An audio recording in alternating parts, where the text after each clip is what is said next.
सिर्फ ये 7 दिन चाहता हूँ। अगर आप 7 दिनों तक मेरी बात मानोगे तो मैं आपको विश्वास नहीं दूंगा, बल्कि आपको खुद पता होगा कि मुझे ये बात पहले क्यों नहीं पता था। किसी महान पर्सन ने ये कहा है कि आपको अगर लोगों को एक दिन में हैरान करना है ना, तो उसके पीछे भी सालों का प्रयोजन होना चाहिए। अब वो 4 बातें ध्यान से सुनो। जैसे मेरी बात लास्ट तक पहुंच जाएगी, आपके अंदर एक अलग ही उमंग आ जाएगी। अगर आप एक ऐसे इंसान हो जिसे कुछ भी करने का डर लगता है, जिसे लोगों की बातें छल कपट लगता है, बहुत उदास रहते हो और लोगों को भी निराश लगते हो, तो इन 7 दिनों में कुछ अलग ही कलाबाजी कर दूं, उल्टा कर दूं। लोग हमें बेवकूफ क्यों मानते हैं?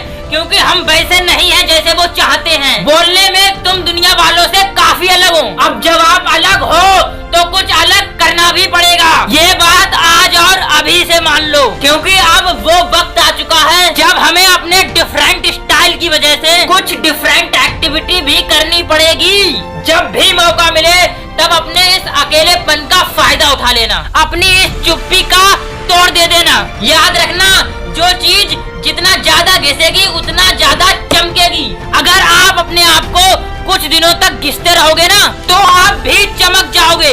अब मुझे पता है कि आप ये बोलोगे, हम ऐसा क्या करें जिसकी वजह से हमारे अंदर एक चमक आ जाए और लोग आकर्षित हो जाएं। पहली बात तो ये है कि जो चीज चलती है वो आगे बढ़ती है, और जो चीज एक जगह रुक जाती है वो सड़ जाती है, और जो गाड़ी जितना तेज चलेगी वो उतना आगे निकल जाएगी। तो हमें तेज तो चलना पड़ेगा। अब अपनी बॉडी को फुर्तीला बनाने के लिए सबसे पहले तो वो ऑयल होना चाहिए। मैंने कहा 7 दिनों तक तुम वो करो जिससे तुम्हारी जिंदगी ही पलट जाएगी। अगर तुम एक्सरसाइज करना भी शुरू कर दोगे ना, तो जिंदगी में बदलाव आना शुरू हो जाएगा। सारी बेफालतू की टेंशन खत्म हो जाएगी, तुम्हारी रास्ते के कांटे भस्म हो जाएंगे।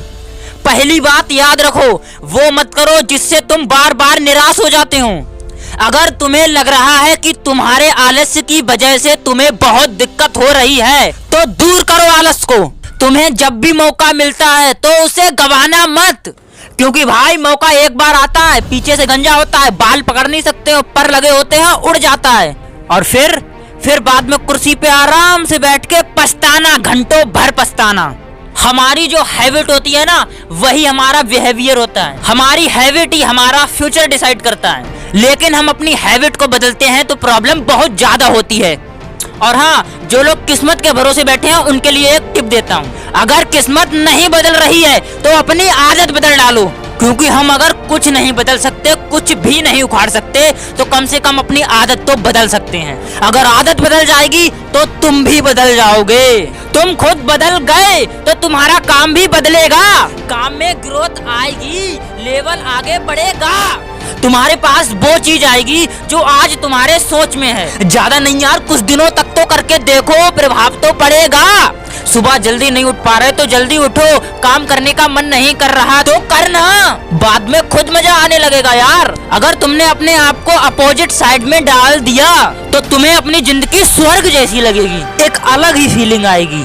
क्यों जिंदगी तुम काट रहे हो, जियोगे कब? इस जिंदगी में ये दुख है ना, इसे दुख नहीं कहते, बल्कि वो दुख ही हमें मजा देता है। जिंदगी में अगर कामयाब होना है ना, तो मजे लेकर हो जाओ। अगर आप ज्यादा सोशल नहीं हो तो बहुत अच्छी बात है, क्योंकि अकेले में आप वो चीज सोच सकते हो जो आपसे ही जुड़ा होगा। आप दूसरों के माइंड को अच्छे से रीड कर पाओगे। एक टाइम फिक्स कर दो कि तुम्हें अकेले ही रहना है, चाहे तुम्हारी जो भी सिचुएशन है, कि दिन में या रात में मुझे इस टाइम अकेले रहना है, और अकेले में मुझे अपने आप से बात करनी है, मुझे वॉकिंग के लिए जाना है, मुझे कहीं एक जगह बैठना है, सोचना है अपनी लाइफ के बारे में। और ये अगर तुमने कर दिया तो तुम वो भविष्य करता हो जो अपना फ्यूचर तो डिसाइड करेगा, साथ में ये भी जान जाएगा कि दूसरे की लाइफ में क्या होने वाला है, ये बर्बाद होंगे या आबाद होंगे।